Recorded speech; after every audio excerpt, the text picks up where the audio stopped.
Então, hoje nós vamos ver uma parte bem legal. Está muito alto, né, meu microfone. Deixa eu baixar. Tá bom o som? Vocês estão vendo bem? Obrigada. Então, hoje a gente vai ver os produtos do búfalo, né? A carne, o leite, os derivados, o couro, o esterco. E aí, já na próxima aula, a gente já entra na parte de raça. A gente está tranquilo. Vocês vão ver que a gente está até um pouco adiantado no conteúdo, mas vamos adiantar o quanto a gente puder, não vamos atrasar, não. Porque se adiantar bem, se a gente ficar bem adiantado no cronograma, lá na frente a gente libera a aula. Por enquanto, vamos seguir. Então, a gente conversou rapidamente na aula passada sobre os benefícios da carne do búfalo, né? Vocês lembram? Vocês lembram de algum dos benefícios que a gente falou?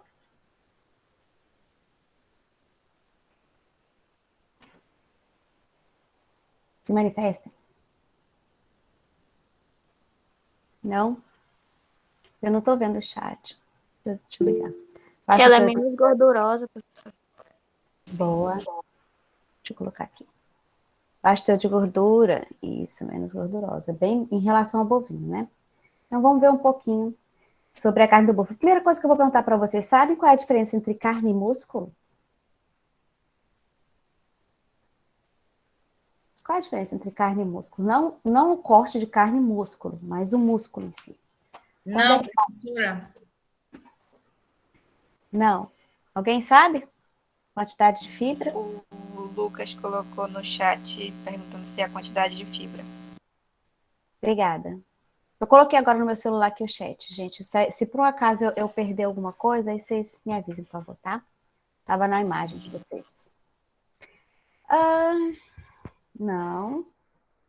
Deixa eu explicar para vocês. Esse aqui tá fora. Aí eu desconfiguro. Olha como é que o meu computador tá lento, gente. Eu não dou conta do computador lento, não. O computador ele é rápido. Bom, acontece assim, tá? O animal, assim que ele morre, assim que ele é abatido, tá? Aquilo tudo nele é músculo, não é carne ainda. Porque ainda está acontecendo uma série de reações químicas ali naquele músculo. Vai virar carne quando atingir o rigor mortis, que normalmente acontece cerca de 24 horas depois sobre refrigeração. Aí sim, quando não tem mais reação química acontecendo, a gente passa a ter a carne. Então, a carne é o resultado de uma série de reações químicas que são influenciadas tanto pela temperatura quanto pelo pH do músculo, né? Que ocorre durante o processo pós-mortem até o momento do rigor mortem. Então, aqui, do pós-mortem até o rigor mortem, passa mais ou menos 24 horas. E nessas 24 horas tem um monte de reação química que acontece, tá? Várias enzimas atuam. E bem nesse momento que o pessoal da tecnologia da carne. Então, dependendo do que acontece, da temperatura, do pH, de como é feito o armazenamento, isso vai influenciar a maciez da carne, a suculência da carne e o tempo de prateleira. Quanto tempo essa carne vai durar, por exemplo, na gôndola, isso a gente chama de tempo de prateleira, tá? E aí o pessoal da tecnologia da carne entra bastante, atua daqui, da parte do abate para frente, né? Existe sim fatores atrelados à raça do animal, atrelado ao gênero do animal, ao manejo do animal, que interferem na suculência, que interferem na maciez da carne. A gente vai falar sobre esses fatores. São ações que nós podemos fazer antes da morte para garantir que o animal tenha uma carne conforme o mercado deseja. Mas existem outras que são realizadas no pós-mortem, que aí o pessoal da tecnologia da carne que entra.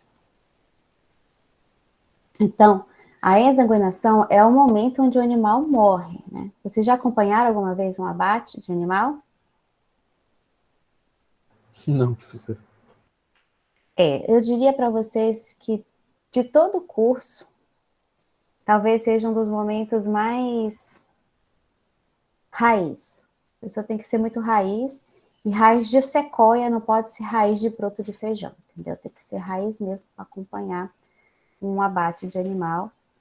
Até porque a gente trabalha durante todo o tempo para garantir saúde, para garantir bem-estar. E nunca é agradável ver a morte, né? Vocês querem saber como é feito o processo de abate? Ou não?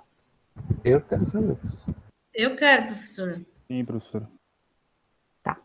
Então, o que acontece? O animal, ele vai para o frigorífico, né, naqueles caminhões específicos de bovino ou de bubalino, que é a gaiola boiadeira, né, eles vão nesses caminhões específicos, a carroceria. Não, Verônica, não deixe de comer carne por causa dessas coisas. Porque quando eles arrancam a alface também morre. Entendeu? É só que quando tem sangue a gente fica mais emocionalmente linkado ao que ele ser vivo. As plantas também são seres vivos. Ah, ela não sente dor. Ah, gente, não sei não se a alface não sente dor. Só porque ela não tem sensores. Bom, vamos seguir, não vamos entrar nesse debate. Eu tenho pena da alface. Brincadeira. Bom, mas o animal é transportado e esse transporte ele é extremamente importante, tá? Porque, eu não sei se vocês já repararam, mas nesses caminhões boiadeiros tem divisórias para ir o mínimo de animal possível por divisória. Porque senão, numa curva ou numa freada, eles iriam ficar se tombando, se batendo, caindo. E normalmente o animal, quando cai, ele tem dificuldade de levantar porque o outro está por cima, o outro está fazendo pressão. Aí começa um bater no outro, um pisar no outro. Aí vai pisar onde? Vai pisar no filé, vai pisar na picanha. São cortes de carne que quando chega lá no frigorífico, acaba tendo que passar por o que a gente chama de toalete, porque ela está necrosada de tanto que foi batida. Está sendo batida por um animal, outro animal de 500 quilos, ou 2 animais de 500 quilos, ou 3 animais de 500 quilos. Então, tem um desperdício muito grande de transporte. Então, por isso que o transporte não pode ser feito por qualquer pessoa. Também não sei fazer fotossintesia. E aí chega lá no frigorífico, eles vão descansar. Normalmente eles vão na véspera, descansam e ficam aí por um jejum para poder esvaziar o conteúdo ruminal do animal, o trato gastrointestinal como um todo, né, reto, para evitar fezes e urina no ambiente, né, da carne. Aí, lá eles vão receber um banho para eles relaxarem, uma chuveirada. Normalmente, os frigoríficos, eles têm o que a gente chama de abate humanitário. O animal, ele não anda em linha reta para o local onde ele vai ser abatido. Ele vai andando em zigue-zague para ele não ter a percepção do que acontece lá na frente. Quando ele chega lá, a primeira coisa que ele vai ser desnorteado, tá? Porque a gente não pode usar anestésico no animal. Não pode usar nada no animal, porque passa para carne, né? E também o animal, ele não pode se agitar muito para não jogar adrenalina na corrente sanguínea. Se jogar adrenalina na corrente sanguínea, a carne depois vai ficar muito dura. Então, tem que ser feito um processo mais tranquilo possível. Então, a melhor forma que foi feita é o desnorteamento. O que é o desnorteamento?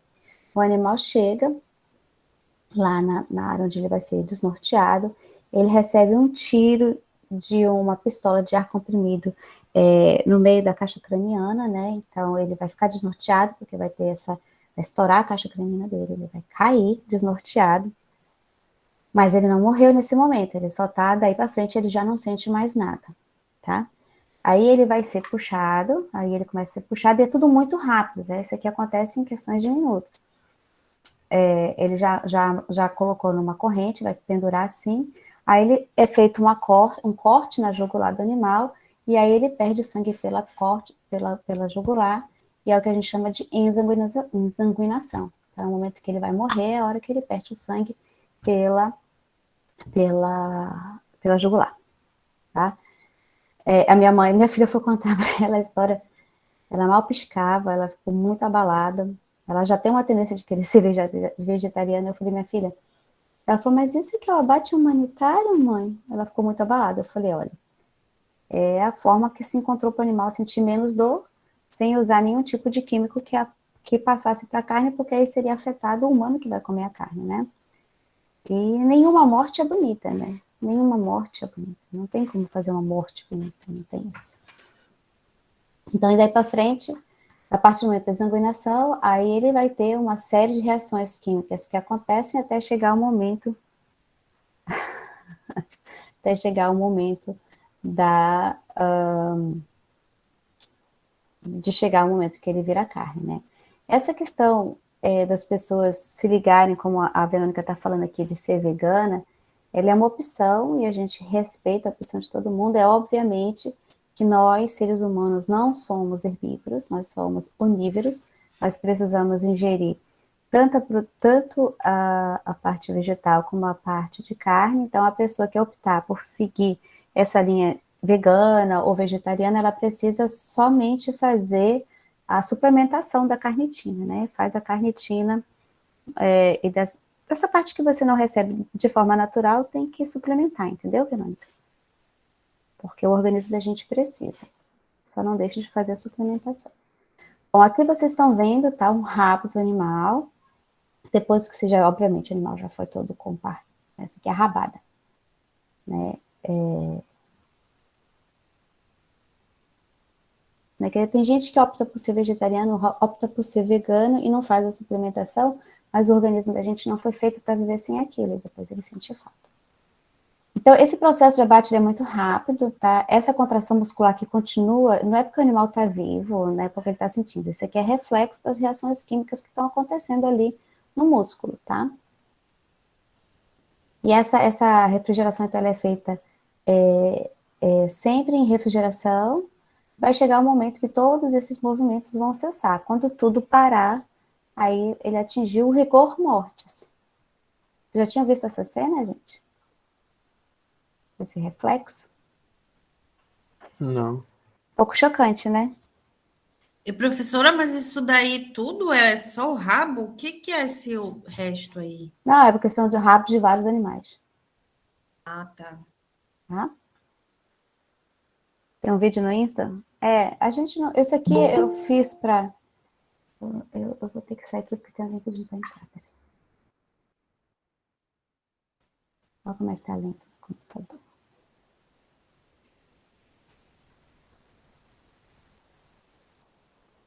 Eu apresentei esse vídeo pedindo para fazer uma apresentação sobre o que era carne para o pessoal de nutrição, assim. E a gente tem uma tendência a ter um pouco mais de naturalidade a ver uma cena dessa, né? Mas para eles foi bem chocante. Quase que eu transformo todo mundo em vegetariano nessa palestra. Bom, o tempo que transcorre entre o sacrifício do animal, né, a exsanguinação, até o rigor mortis, e a duração de cada fase vai depender da espécie. Tá vendo aqui a exsanguinação? Cortou a jugular e aqui vai sair o sangue. Vai depender da espécie animal, como foi abatido o animal e da temperatura ambiente. São coisas que influenciam diretamente, tá?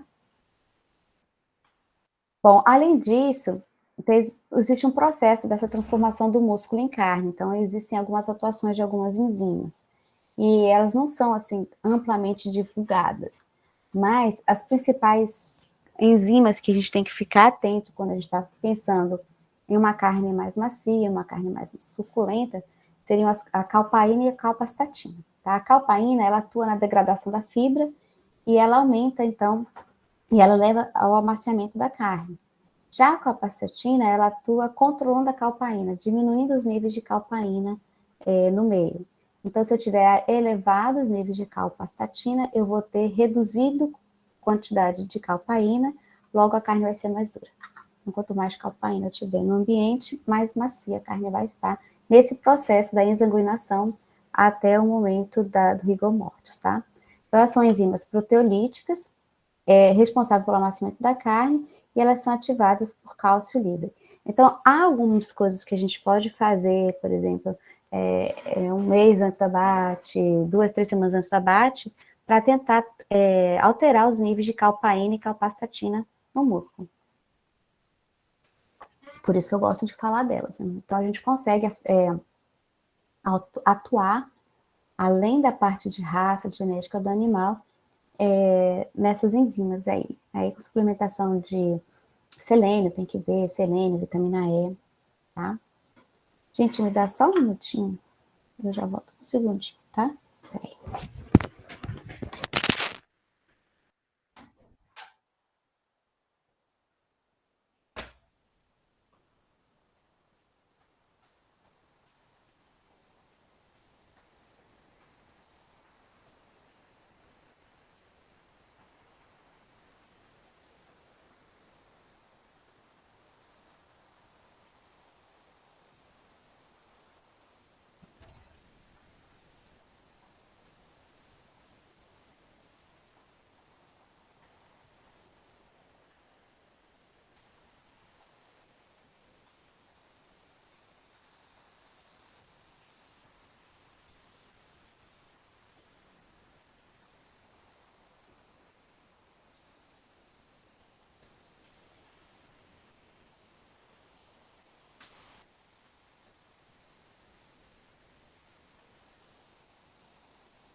Então, a gente tem alguns atributos aí, né, de percepção do que seria a qualidade da carne. Então, de repente, aquele atributo que eu considero como uma carne de qualidade não é o mesmo que vocês julgam como uma carne de qualidade.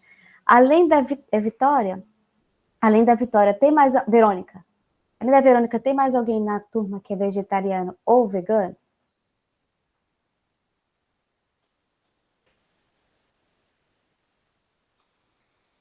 Só você, Verônica? Então me diz, Verônica, para você que tem uma ligação com a carne mais, como é que eu posso falar? Mais carinhosa em relação ao animal, digamos assim, do que ao produto que ela fornece para o humano. O que você consideraria uma carne de qualidade? Se quiser, pode ligar o microfone. Para você, o que seria considerado uma carne de qualidade?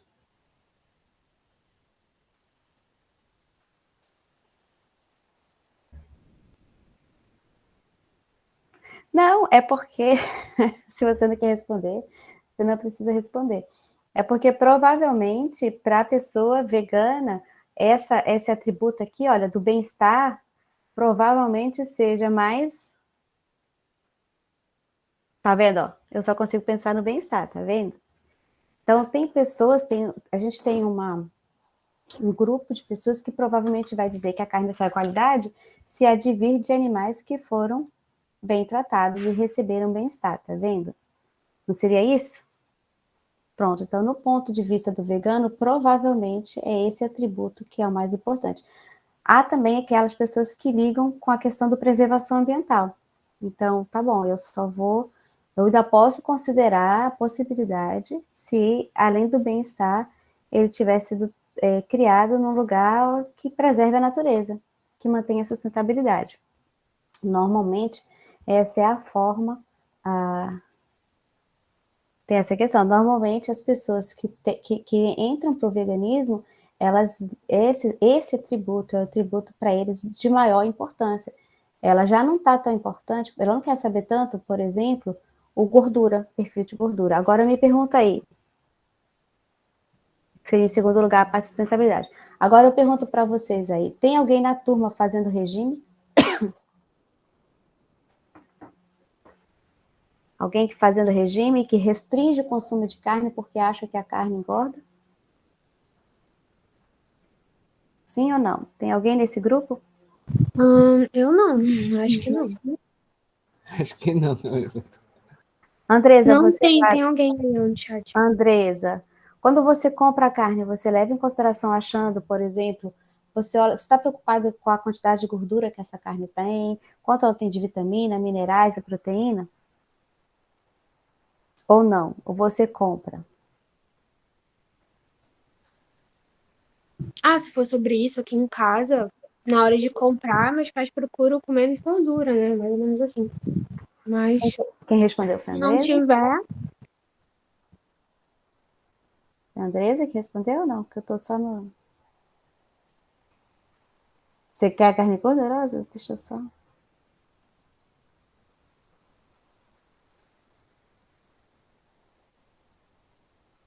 E aí eu pergunto para vocês, a galera do churrasco, essa turma que tem o churrasqueiro, não? Não, é a turma 2 que tem a churrasqueira. Tem que ter gordura. Pois é, aí já a galera que vai fazer o churrasco, será que ela olha aqui, ó, textura, suculência, odor, cor? Entendeu? Sim. Tem aquela pessoa, uma picanha sem gordura não dá, né, gente? Aí você quebrou o churrasco, vai fazer espeto de broto de bambu, que é melhor. Mas tem aquelas pessoas que por exemplo, antes de comprar carne, se preocupa primeiro se ali não tem salmonela, ou se não tem algum risco aí de pegar uma ósia, uma zoonose, uma doença. Gosto do broto também. O broto é uma delícia, por isso que eu falo dele toda hora, adoro o broto. Então, a gente tem atributos diferentes de percepção de qualidade da carne. Então, quando a gente produz um produto, a gente tem que pensar justamente nisso, né? Se a gente quiser atingir o maior número possível de consumidor, a gente tem que levar em consideração que alguns compram baseados nas questões sensoriais, na cor, na textura, na suculência. Então, você vai chegar na gôndola do supermercado, você vai pegar uma carne que tem uma cor pálida, uma cor estranha, você não compra, você deixa. Inclusive, eu sempre divulgo isso com vocês, é que a luz lá no balcão da carne, ela é diferenciada. Vocês já repararam nisso? É uma luz especial para intensificar o vermelho da carne. Então, quando você quiser comprar uma carne, quando você for comprar uma carne, tira a carne daquela gôndola, afasta da luz, aí para você realmente ver como é que tá a carne. Porque às vezes você compra uma carne e fala, nossa, mas no supermercado estava tão bonita, aí quando você chega em casa ela não está tão bonita. Porque a luz, ela é propícia para isso daí. Lâmpada avermelhada, ela é uma luz meio branca, né? Uma luz assim mais intensa, para intensificar o vermelho. Então as pessoas, já tem um outro grupo de pessoas que vão se preocupar com a sanidade primeiro. Não é que você opta só por uma, é que você tem, você viu até que a Verônica agora falou, lâmpada vermelha. Vermelha também ainda não vi, não. Não é a Verônica falou ainda agora? Eu achei super interessante. Então, primeiro, para ela, mais importante é o fator ético de bem-estar, e em segundo, a questão de sustentabilidade, a questão ambiental. Então, ela mesmo já fez um ranking. Então, para vocês, o ranking talvez seja diferente. Aí tem a parte tecnológica, qual é o pH, qual é a capacidade de retenção de água, que aí vai estar a ver com a maciez da carne também, né? Nutricionais, que é muita gente entra nessa parte nutricional aqui, né? Que é para ver, acho que o sensorial e o nutricional são os que mais as pessoas olham, né? Então, perfil de gordura, de ácido graxo, tem proteína, se tem mineral, mas normalmente o que mais o pessoal olha costuma ser o sensorial. Mas isso é quando você está comprando. Na hora que você está vendendo, você tem que levar em consideração que você tem diferentes atributos. Então, quanto mais você conseguir alcançar o anseio do mercado, maior será teu mercado, né? E aí a gente tem, quando a gente entra no mercado da carne, né? Isso independente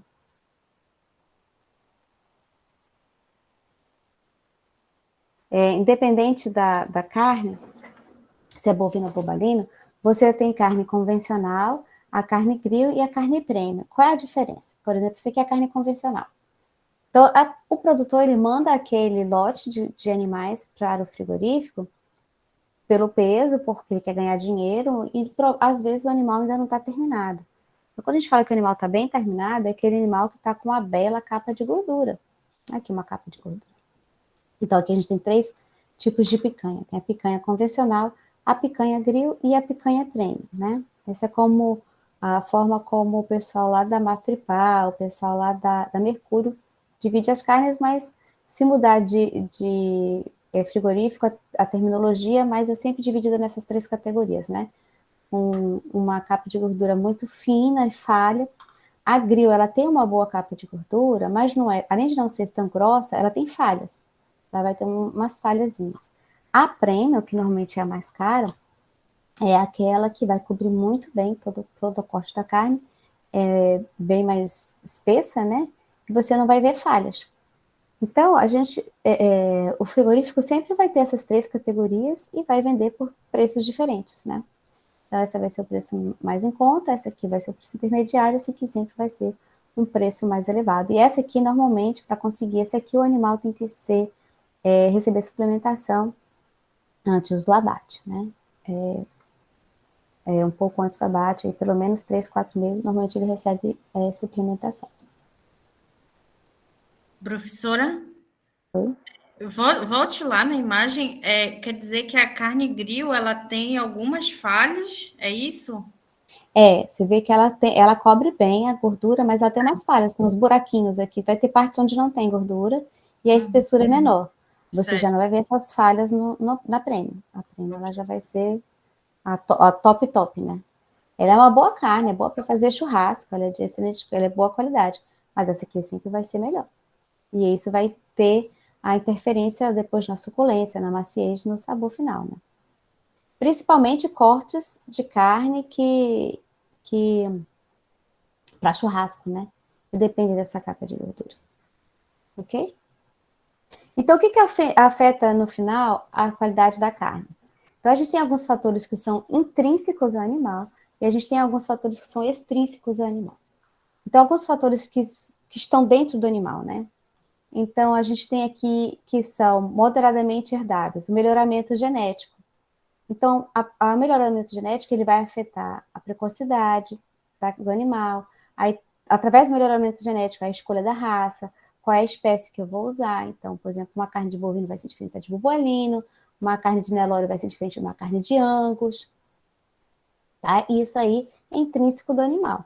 E se eu pegar um Nelore sem melhoramento, com Nelore melhorado, também vai ter diferença, tá? Porque eu trabalhei com essas questões aí, né? Então, essas questões de melhoramento genético aqui, da raça, da espécie, ela afeta principalmente essa espessura aí subcutânea da gordura, né? Que tem que ser no mínimo entre 2,5 a 3 milímetros. Eu não quero uma gordura com menos disso. Já para a maciez da carne, vai depender do nível de calpaína e calpastatina. Calpaína e calpastatina, esses níveis, eles são afetados de acordo com a raça do animal e alguma coisa em relação ao manejo nutricional que é dado para esse animal pré-abate. A idade do animal, então quanto mais jovem o animal for, mais macia a carne vai ser, mais suculenta ela vai ser, tá? E existe diferença também no dimorfismo sexual, existe diferença na carne vinda do gênero masculino em relação à carne do gênero masculino, tá? Então são fatores que são intrínsecos e aí na hora que você vai trabalhar com começar uma atividade, você já tem que saber exatamente o que produto que você quer ter. A partir do momento que você sabe o produto que você quer ter, você começa a escolher a raça e tudo, e não ir se adaptando ao longo do tempo, né? Então, mais ou menos como a gente faz na nossa vida, a gente vai deixando a vida nos levar e a gente não tem um planejamento, a gente não sabe onde a gente quer chegar. Então, dificilmente a gente chegará lá porque a gente não sabe nem onde a gente quer chegar. Então, a gente precisa na vida saber o que a gente quer para depois traçar os caminhos para chegar lá. Mesma coisa aqui. Se eu quero ter uma carne em quantidade, que abate rápido, se eu quero ter volume em quantidade, eu posso optar por uma menos exigente. Mas se eu quero uma que tenha a melhor carne possível a prêmio, aí o manejo é diferente, a raça é diferente. Entendeu? Você tem que saber qual produto você quer oferecer para o mercado. Já os fatores extrínsecos, ou seja, estão fora do animal, que eu posso atuar para melhorar a carne, eles têm a ver com a nutrição do animal.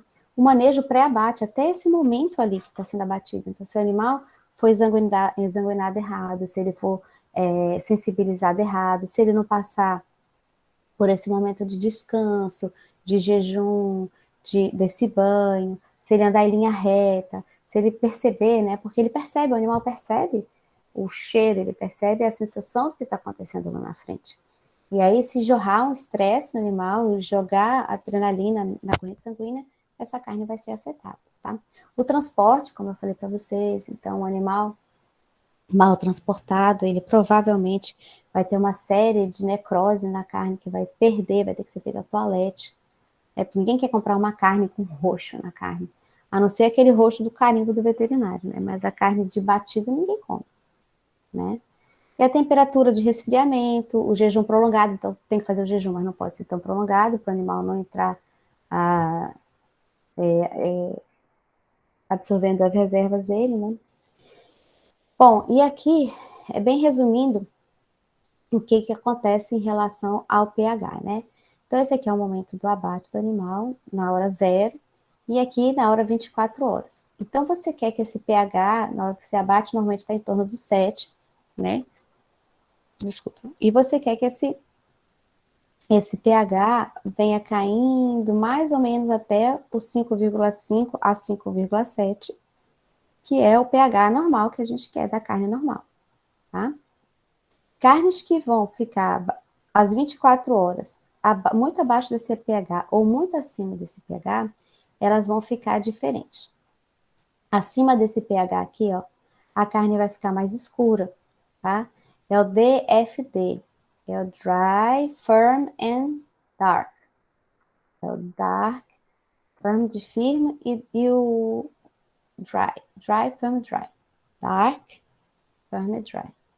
Então, esse aqui, o animal, ele tem um estresse crônico antes do abate, aí normalmente com 24 horas, o pH vai ficar entre 5,9 e a 6,5 e a carne vai ficar mais escura, sim, e que a gente vê bastante até no supermercado, né? Então, é essa daqui. E aí, o firm vem de dura, a carne fica mais dura. A carne normal é essa aqui, RFN, que é a normal. Então, ela começa no pH aí em torno do 7, com 24 horas está entre 5,5 a 5,9. Vai ter uma coloração assim. Vermelha, vermelho é sangue, não vermelho, sei lá, um vermelho de batida, né? Sei lá. E aí eu tenho o outro contrário, o outro oposto, que o que acontece é quando ele pega um pH inferior a 5,8, logo no início, com 45 minutos o pH cai. E aí a carne fica assim, toda esbranquiçada, que é a PSE, a Pale Soft Exudative. Ela fica pálida, mole e exudativa. É uma carne que é essa aqui, PSE. Normalmente, essa carne PSE, ela acontece mais em carnes de suíno, de frango, tá? Carne de boi, normalmente acontece mais aqui em cima.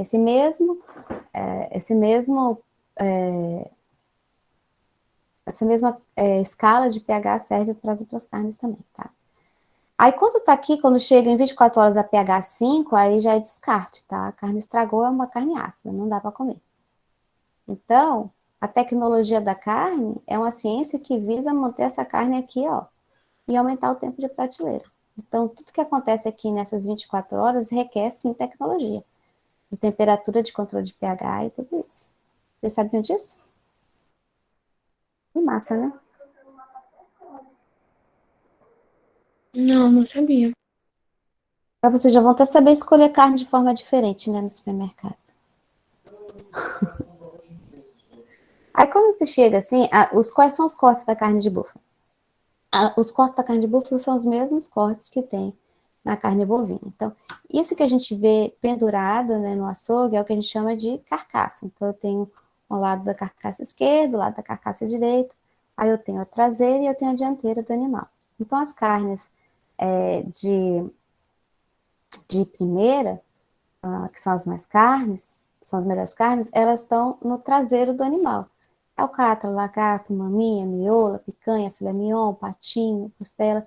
São essas carnes que estão aqui que são as que são mais valorizadas. A carne de segunda são as que estão na frente do animal, né? Na parte daqui dianteira, que são cortes um pouco mais duros, né? Aí a gente tem aí a pá, o acém, o peito, a costela, carne de pescoço. São carnes que são mais baratas porque são menos nobres. Mas é o mesmo corte bovino e bobalino, né? Então vamos para a carne de búfalo. A carne de búfalo, então, é uma carne que, como a gente considera a carne nutracêutica, ela é mais nutritiva e terapêutica, então é uma carne que tem cerca de 40% menos colesterol, que é bom para o coração, 55% menos caloria, de 12 a 20 vezes menos gordura, 11% mais proteína e 10% mais minerais.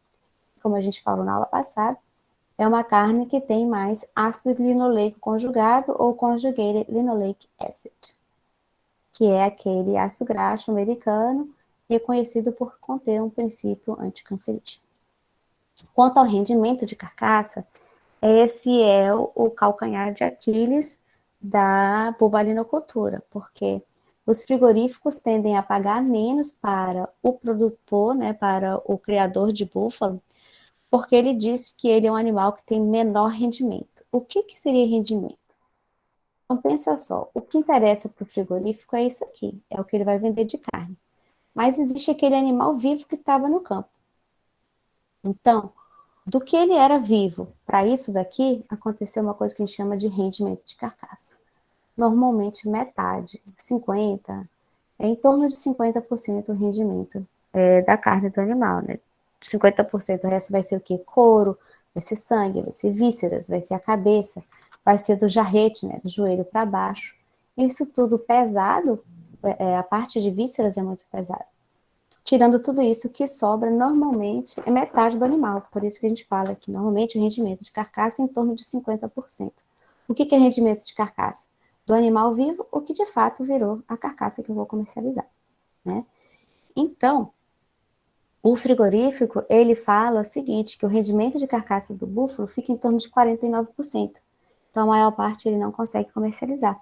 Então, ele costuma pagar mais barato pelo búfalo. Só que tem um trabalho aí, vou mostrar para vocês lá na frente, de um professor de São Paulo, que mostra que o búfalo, apesar dele ter um rendimento total menor, ele tem um rendimento maior na traseira, que é justamente o que interessa.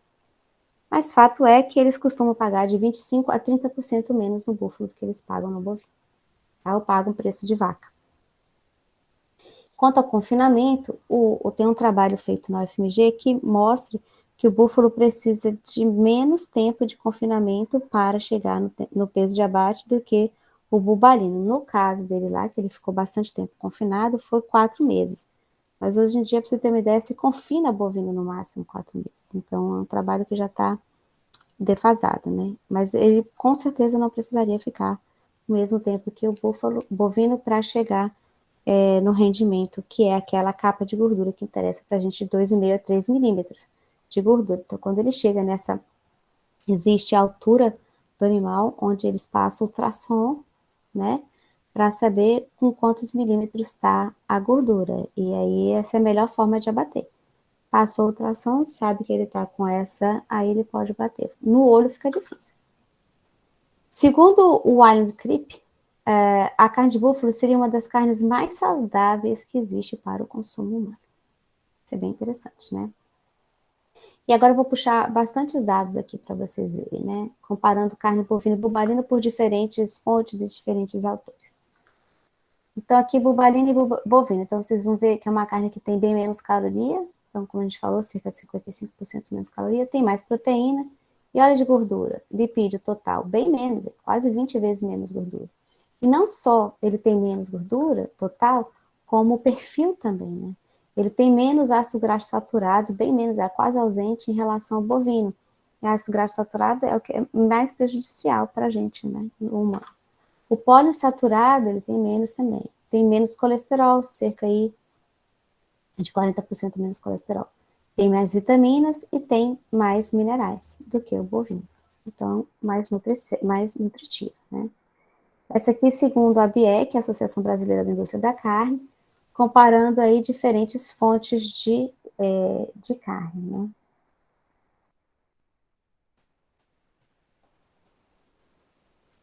Então, o que acontece aí com a carne de búfalo, frango, bovino e pescado, né? Em relação à caloria, ele só seria mais calórico do que o peixe.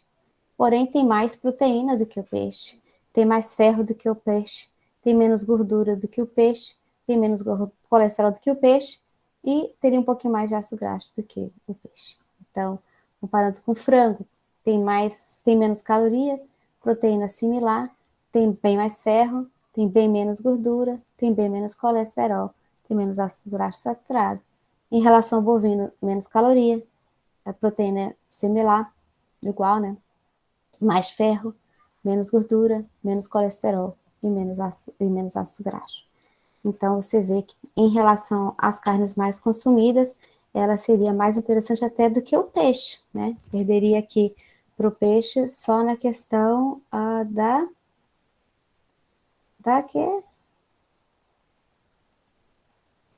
do ácido graxo saturado, né?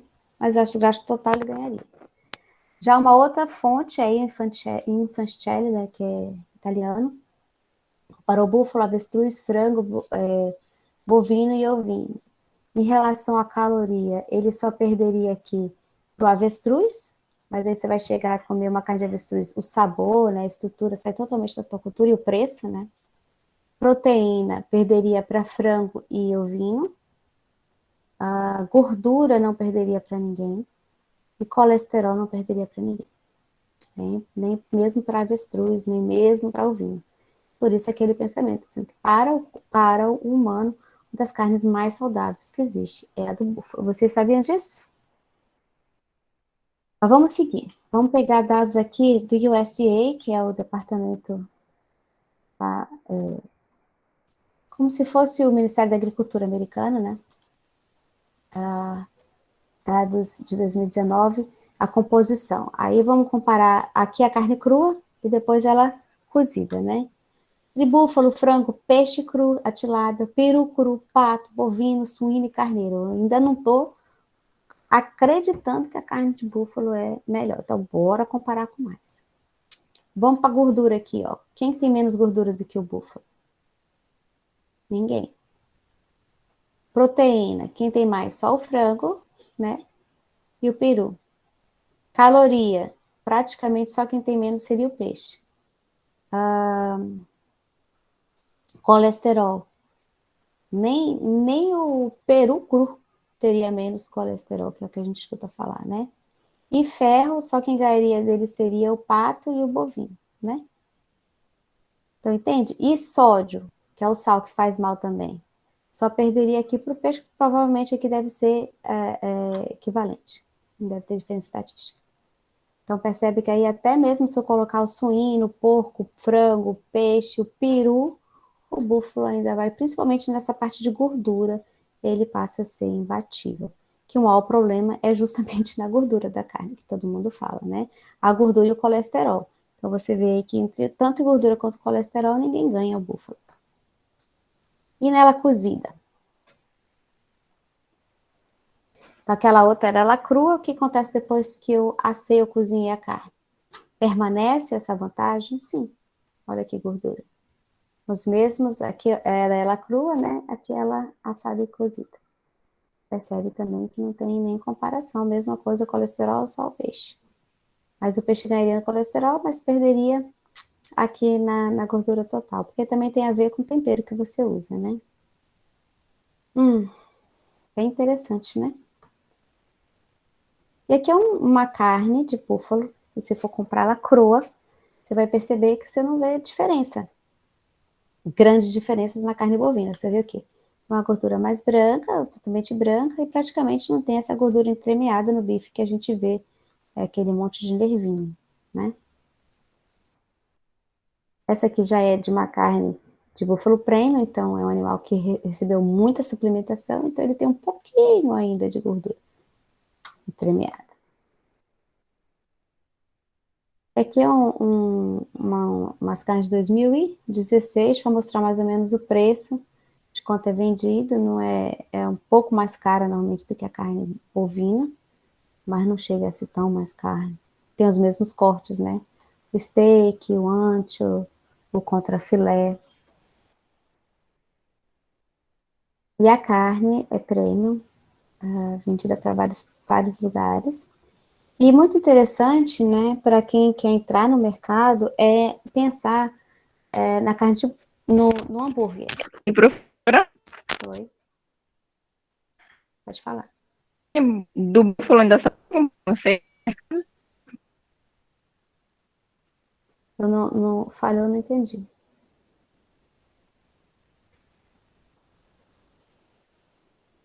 Vocês estão ouvindo? Não, acho que a internet dela deve estar com problema. Digita para mim, por favor, que eu não estou conseguindo te ouvir. Ela caiu?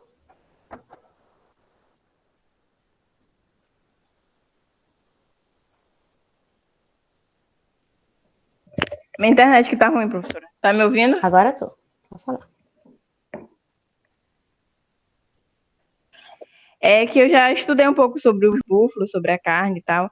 Aí eu queria lhe perguntar se no mercado ainda existe o preconceito com a carne do búfalo. Existe principalmente em relação à gordura, que é clara, né? Então as pessoas acham que ela é uma carne doente, pálida. Ainda existe isso, assim. Tá? E tem gente que acha o búfalo um animal sujo. E pensa que essa sujeira vai vir para a carne. Então, você vê aqui o corte de carne maravilhoso, né? Até melhor do que a do bovino. A quantidade de vantagens que a carne de búfalo tem em relação ao bovino. Ok?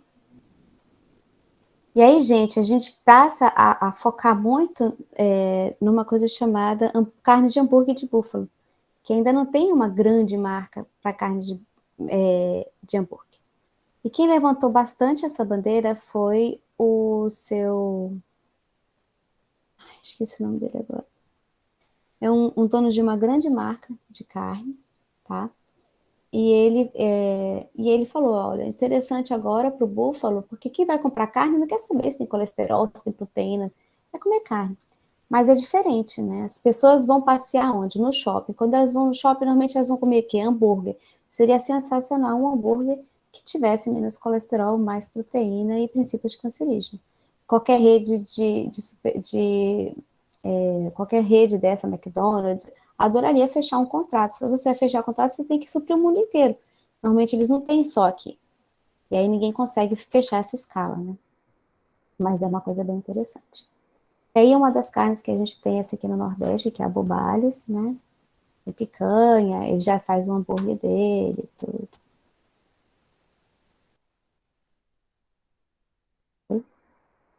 Ô, gente, eu vou precisar sair algumas vezes, porque o médico me passou um chá diurético que eu não tô dando conta, não. Já vem, só um minutinho.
Pior que ele mandou tomar 1 litro, eu acho que eu tomei 100 ml.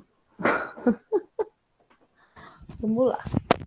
Bom, isso aqui é um trabalho, comparando isso que eu falei para vocês, aquele trabalho do professor lá de São Paulo, mostrando a diferença aí da carcaça do bovino e do bubalino, dianteira e traseira, né, mostrando aí a carcaça 100%, né, aí o búfalo teria uma traseira maior do que a do bovino. E isso cairia por baixo esse argumento de que precisa ser, o preço da carne de búfalo precisa ser defasado para o produtor. Aqui é uma carne pronta de búfalo, então você olhando aqui é um ensopadinho. Você vê que é muito parecido com a carne de bovino, para quem nunca comeu, né? Um bife acebolado, um bife não percebe muita diferença. E aí a gente vai para leite. Dúvidas em relação à carne? Bem interessante, né? Vocês sabiam disso tudo? Vocês estão vendo cifras? Já estão se imaginando produzindo búfalo para ganhar muito dinheiro? O que não pode é fazer como a gente faz aqui, né? Produzir, criar e não produzir. Aí o animal, a carne não está dentro do padrão que o mercado quer, não está com o acabamento que ele quer, e aí não consegue cobrar o preço que se deseja, né? Vamos para o leite, então? Bom, esse aqui dentro do quadro ó, é um leite bubalino. Percebem? 100% branco. Então, leite de búfalo seria um leite 100% branco. Por quê? Então, existem duas possibilidades, né? O leite é rico em vitamina A e o precursor da vitamina A é um beta-caroteno. O beta-caroteno ele é amarelado. Então, ou o leite de búfala teria vitamina A na sua forma natural e não precisaria de um precursor, ou seria eficiente e transformaria 100% daquele beta-caroteno em vitamina A, não ficando nada de beta-caroteno livre no meio, que é perceptível no bovino, tanto que o leite bovino ele é um pouco amarelado, né? Em relação ao leite bovino, ele é um leite que tem mais proteína, cerca de 34% mais proteína, menos colesterol, menos de 17 a 24% menos colesterol, mais gordura. Tem o dobro da gordura do leite bovino. Apesar dele ter mais gordura, ele tem menos colesterol e mais lactose. Ele é um leite um pouco mais doce. Alguém já tomou leite de búfalo? Por aí? Eu já tomei, professora. Eu ainda não. A gente, lá na suinocultura, a gente fez suplementação dos leitões com leite doado da Embrapa. Aí sobrou, trouxe para casa e tomei, é muito bom. dos porquinhos são bem, né, bem manejados, os porquinhos, coisa de búfalo. Foi porque deu complicação lá, mastite, não deu pra isso, muito problema. Aí deu ruim. E o leite de búfalo resolveu tudo. Nossa, eu acho que ainda tem. Acho que ainda tem animal lá, se tu ver, são os maiores que a gente teve. É, eu não sabia disso, olha, eu vou já conversar com a Josi. É a Josi que estava responsável? Ela não me Era contou José? essa novidade. Que legal, devia ter publicado um trabalho desse. Super interessante, hein? Que a gente não escuta falar. Era o leite mesmo ou era soro? Pois é, eu acho que era leite. Era o leite que a gente ainda tinha que pasteurizar lá na Copa. Que massa. Olha aí. Quem tá falando comigo no telefone, no microfone? Jorge. Jorge. Aí tem mais o Lucas e o Breno que também tomaram, né? Me fala, que vocês perceberam de diferença em relação ao gosto ao leite de bovino? Tô até com medo de tomar esse chá, gente. Eu tenho que tomar 1 litro, eu tomei 100 ml. O que vocês acharam do leite de búfalo? O sabor é diferente? Pode falar todo mundo, até foi o Jorge, né, que falou comigo, pode falar. Breno. Mais forte. Mais forte, tem mais gordura, né? Mais forte, tem razão. Aí assim, ó. Ele percebeu? Não gosta você não gosta do leite de vaca, mas toma o de búfala, Breno, é isso?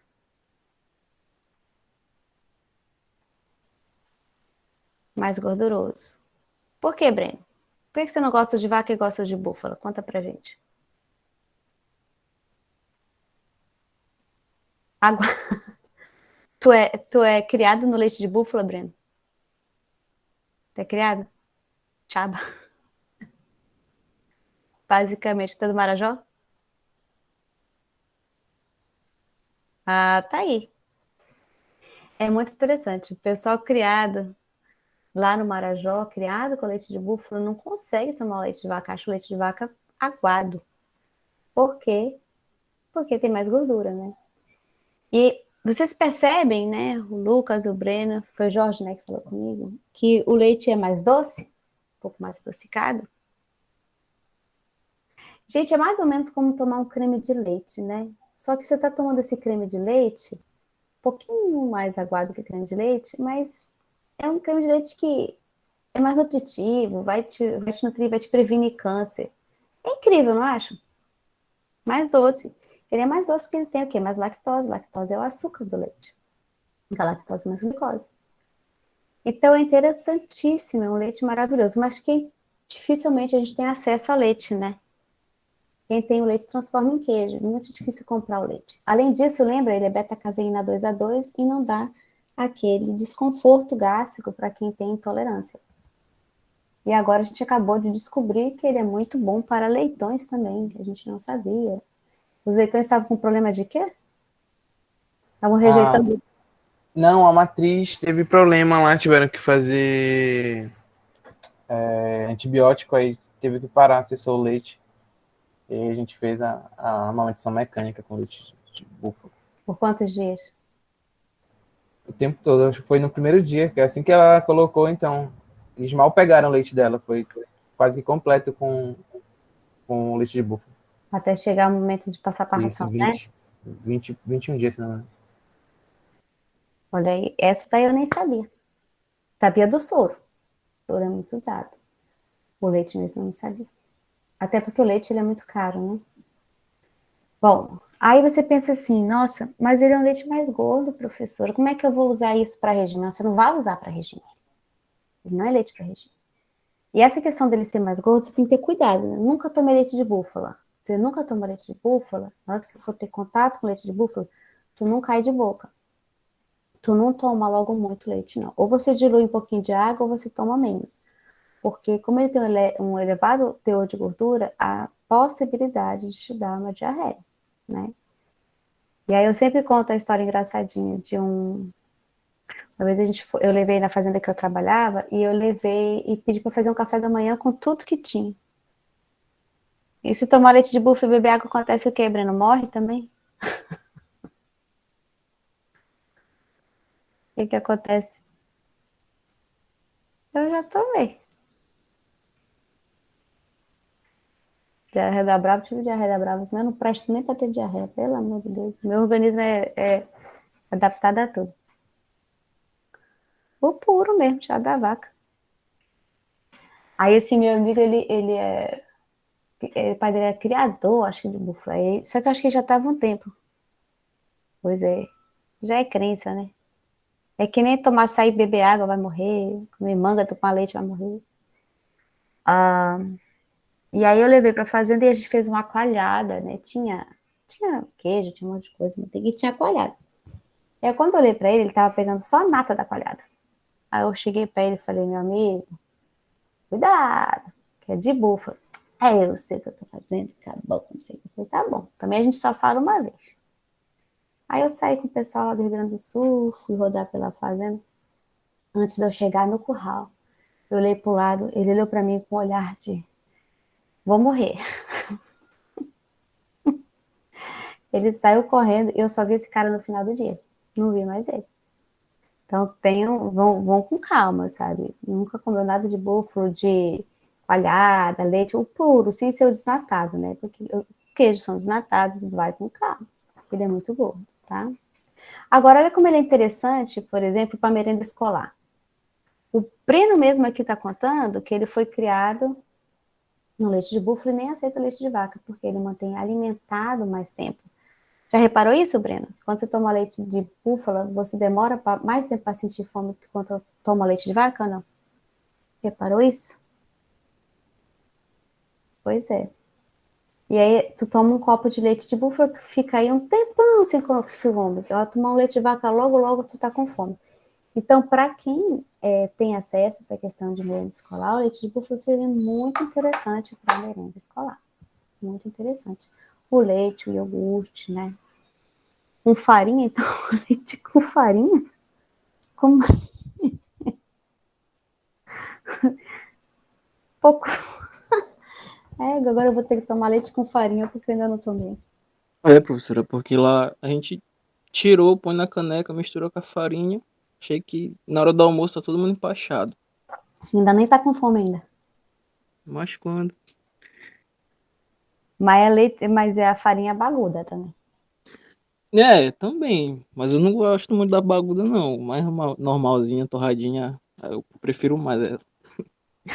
Certo, tô só vivendo e aprendendo. Agora eu vou ter que tomar leite com farinha. Pra saber. Bom, em relação a ter mais gordura, merenda da tarde, olha aí, Kleber, só apareceu mais um que toma aí, ó. Lá no Marajó também? Tava escondido, mais um tomando.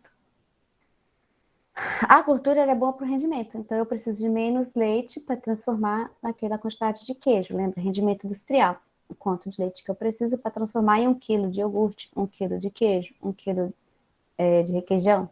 Quanto que eu preciso? Vai depender do leite, né?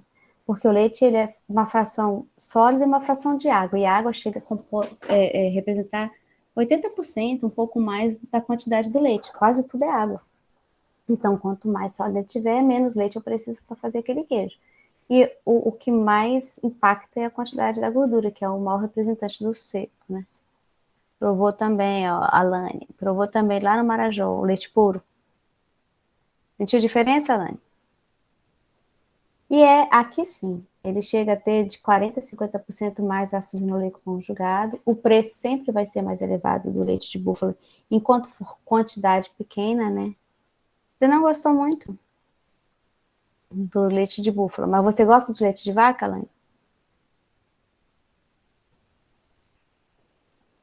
Ou você gosta do leite de caixa já, que tem ali, semi-desnatado, desnatado? Tá acostumado a tomar leite integral? O integral, desnatado ou semi-desnatado? Ou em pó ou leite líquido? Não, tipo assim, eu gosto de vaca e geralmente eu tomo integral, mas eu não gostei muito do de búfalo. Tem gosto pra tudo, né, gente? Você achou o quê? Muito gordo? Uhum. Tem isso também. Nem todo mundo consegue dar conta do ele muito gordo, mas seria muito interessante, né? Se a gente puder chegar no supermercado e ter o leite integral, sendo desnatado de búfalo, seria incrível. Mas a gente não tem. É um animal que produz pouco e o que produz a gente transforma agrega valor, né? Então, o litro do leite é mais caro, não apenas por ele ser um leite de melhor qualidade, mas porque a vaca produz menos. Então, acaba tendo uma disputa, né? O laticínio acaba pagando mais pro leite de vaca, búfala do que de vaca. E lembra que ele é o único leite que pode ser usado para a produção da verdadeira mozzarella, porque é um queijo feito um queijo mais branco. E como é que foi a evolução da produção de leite de búfala em toneladas no mundo?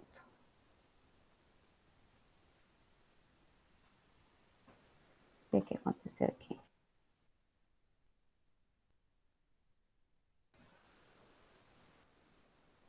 O computador está muito lento.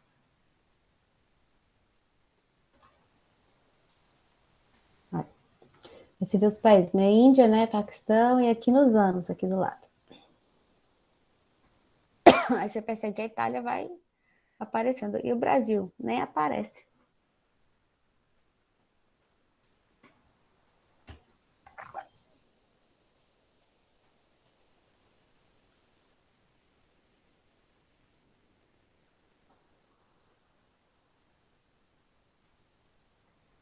Até 2017, quando foi feito, né?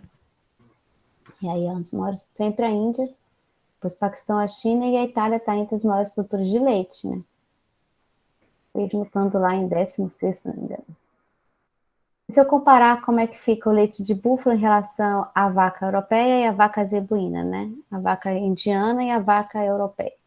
Como é que fica? Porque vocês não vão ver isso lá em bovino. Mas sempre aqui, as mais produtoras estão aqui, nas europeias. Só que elas são sensíveis, elas estão adaptadas a clima mais ameno. Então não dá para a gente produzir aqui, por exemplo, no Pará.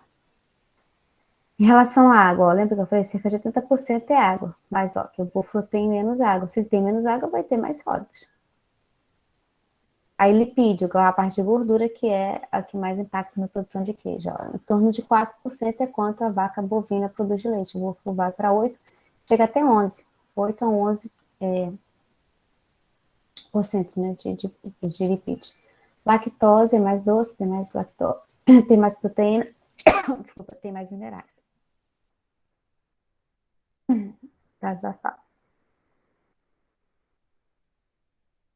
E aqui, ó, em relação aos minerais, ó, tem mais cálcio, tem mais magnésio. Aí ele tem menos onde precisa ter menos, ó, tem menos sódio, tem menos potássio, tem menos citrato, tem menos cloro e tem mais fósforo, que interessa. Ele tem menos onde precisa ter menos, tem mais onde precisa ter mais. É interessantíssimo. É tudo de bom. Eu falei que eu já não procuro mais vantagem no búfalo, tô procurando desvantagem, porque assusta quando o negócio é bom demais, né? Aqui é uma mussarela feita com leite de búfala, por isso que a gente chama leite bovino. Como o queijo original mozzarella é um queijo bubalino, então o certo seria chamar esse de queijo mozzarella e esse aqui queijo tipo mozzarella.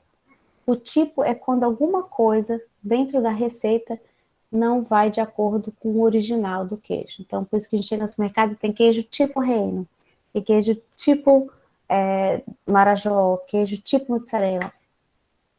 Não é porque ele parece, é porque alguma coisa na fórmula muda. Aqui, no caso, seria o leite, que é da espécie que deveria ser usada de búfalo e está sendo usada a de vaca.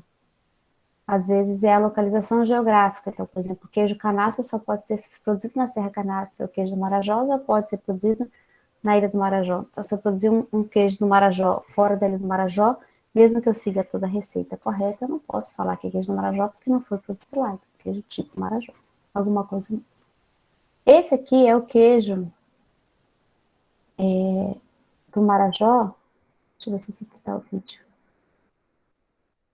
Não. Eu tenho queijo, mas na aula de queijo eu vou falar mais. Esse é o queijo do Marajó. Quanto que? Ah, tem gente vendendo queijo do Marajó, Breno? Qual que é o teu? Tipo creme ou tipo manteiga? Esse aqui é o tipo manteiga, que é produzido ali na parte de Salvaterra. Então, eles usam manteiga.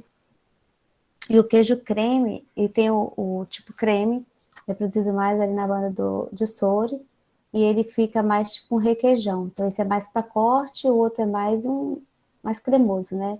Parece um catupiry. Tal a terra. Enquanto eu trabalho, o búfalo ele pode ser usado para tração, pode ser usado para animal de carroça, né? E a gente consegue encontrar animais com até 40 anos aí trabalhando, mas com 20 a 30 anos ainda produz algum trabalho de qualidade, mas a gente não deve levar um animal até 40 anos. O ideal é que ele fique no máximo até 11 anos, um animal tipo rio. Um búfalo ele pode tracionar uma carga de 1.200 quilos a 3 quilômetros por hora e pode chegar em alguns casos excepcionais a 1,5 toneladas. Então, por isso que o búfalo não respeita muito cerca, né? Ele sabe da força que ele tem. Ele não respeita a fome. Então, um animal que consegue sozinho puxar 1,5 toneladas, né? Ele tem noção da força que ele tem. Como montaria, ele pode ser usado até uns 15 anos de idade, começando a partir dos 2 anos de idade, quando ele tiver entre 350 a 400 quilos. Essa é a única turma que eu levei da UFRA para o Marajó, né? Lamento, gostaria muito de levar todas as turmas para o Marajó, mas é uma viagem muito cara e difícil infraestrutura, né? A gente ficou lá em Salvaterra, a gente ficou na Fazenda Baganda, da Embrapa, mas também só tinha 2 banheiros, o pessoal ficou alojado. A gente ficou no Retiro Grande, a gente ficou lá na sede do sindicato, também só tinha um banheiro, eu acho, para todo mundo. E principalmente a parte de banho, né, para todo mundo tomar banho, porque tem horas que a água fecha, não é toda hora nessas regiões que tem água, então era muito sofrido para os meninos tomarem banho. E tem os horários das balsas, então a gente tinha que estar pronto naquela hora, não dava para esperar. Então, aqui é um animal feito para tração. Uma coisa interessante de falar, gente, é que o búfalo só sente dor aqui, ó, na fossa nasal, né, no espelho nasal, na narina e na base da cauda. Então, por isso que você vai ver sempre ele com ou uma argola no nariz ou com a corda passando pelo nariz. Não vai ser arreio que nem cavalo pelo dente, ele não sente dor pelo dente.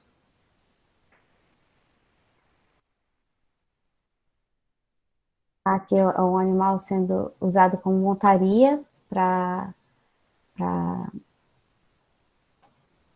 policial, né, lá no Marajó, e eles preferem trabalhar com búfalo em cima do que cavalo, porque como tem muita várzea, muita mata, o bandido às vezes entrava pela mata e o búfalo vai dentro, né? Tem conversa. Aí a gente vai pro couro, né? E o couro é bem interessante de búfalo, né? O que a gente sabe sobre o couro? O couro tem o dobro do peso do couro do bovino e de 2 a 3 vezes mais grosso, uma espessura de 7 a 10 milímetros. Ele pode ser usado na confecção de celas, cintos, estofados e malas. O ideal é usar de animais jovens. O que se sabe é que a pele do bezerro ele está em alta lá no mundo da moda, porque ele teria uma granulometria, uma grosseiria e uma rusticidade que eles não conseguem reproduzir de forma sintética. Então, chega a pelagem no abatedouro, aqui é lá no Marajó, lá no Curtume. Então, esse aqui é o método mais simples que existe, um manual artesanal. Existem métodos mais sofisticados, o wet and blue, até o final da curtição total.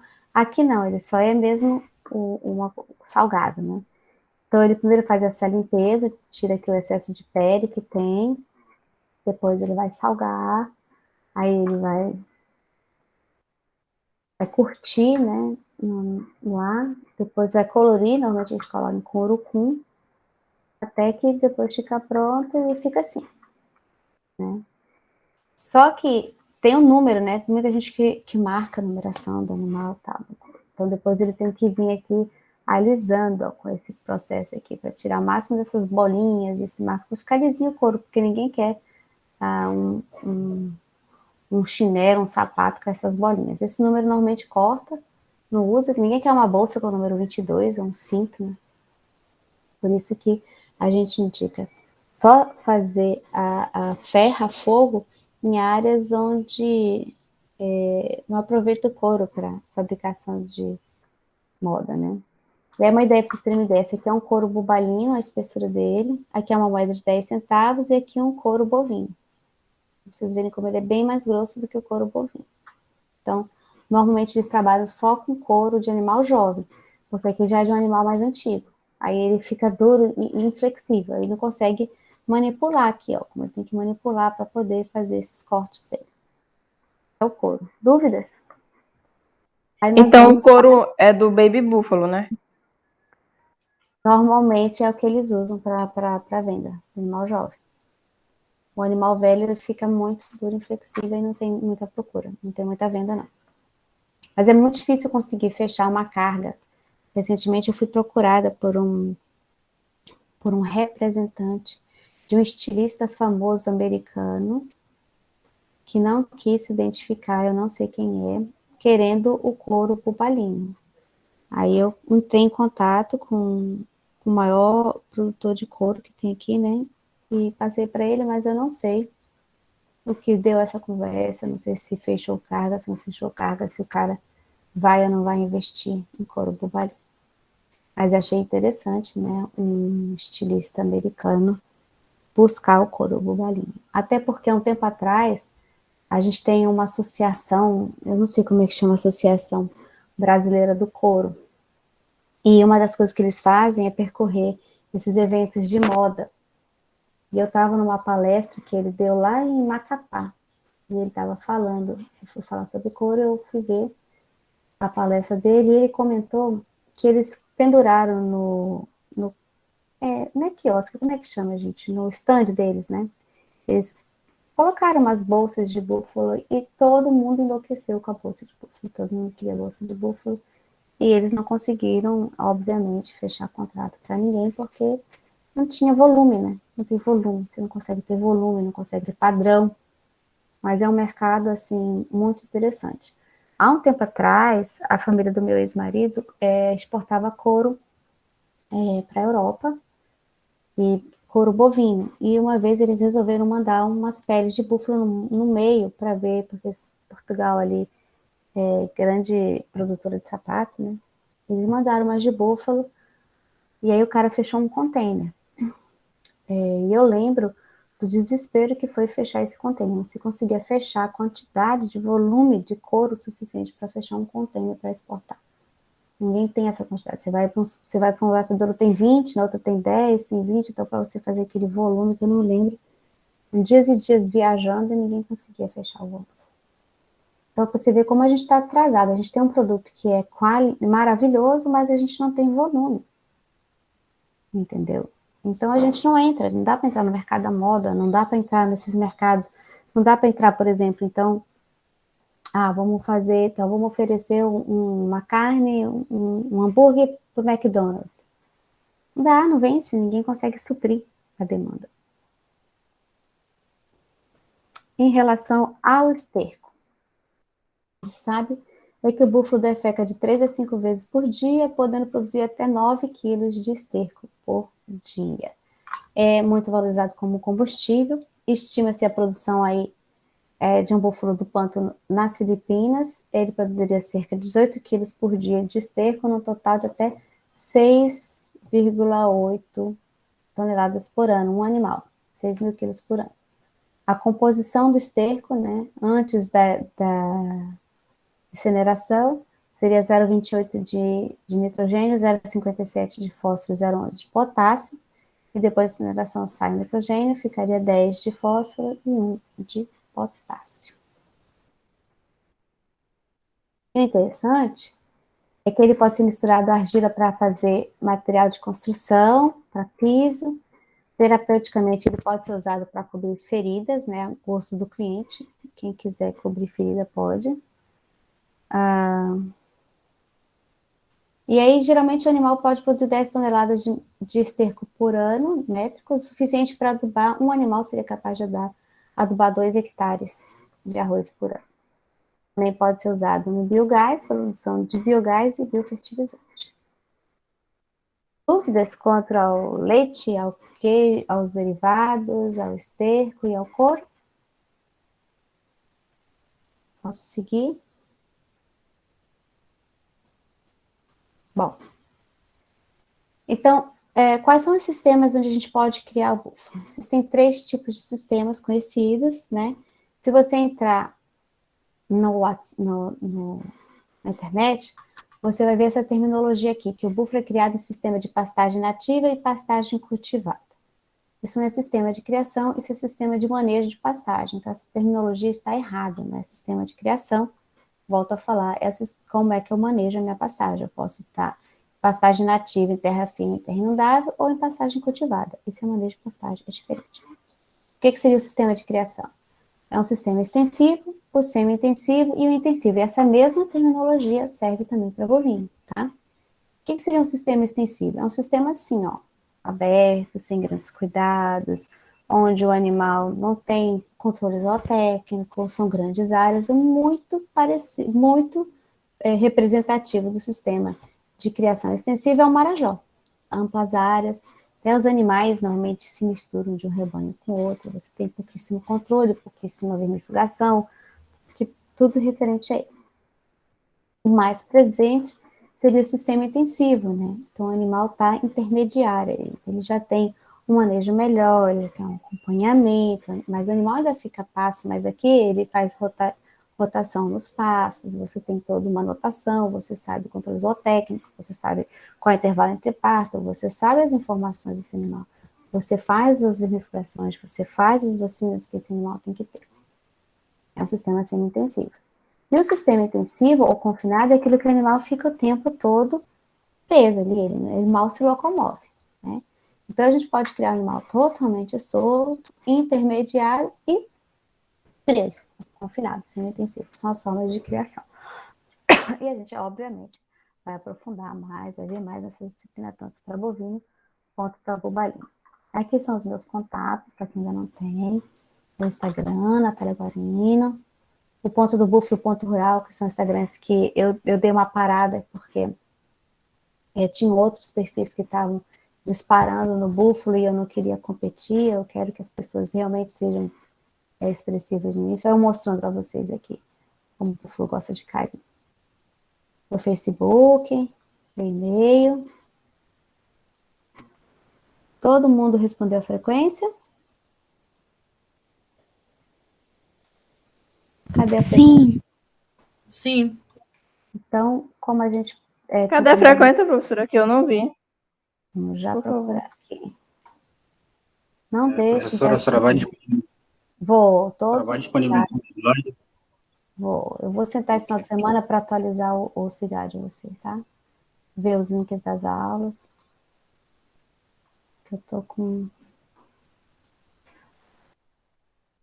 Tentando atualizar, porque eu sou também... Ei, professora, Foi. aquele seu vídeo lá que a senhora disponibilizou pra gente, tá com erro, não tá abrindo. Deixa eu parar aqui a gravação rapidinho.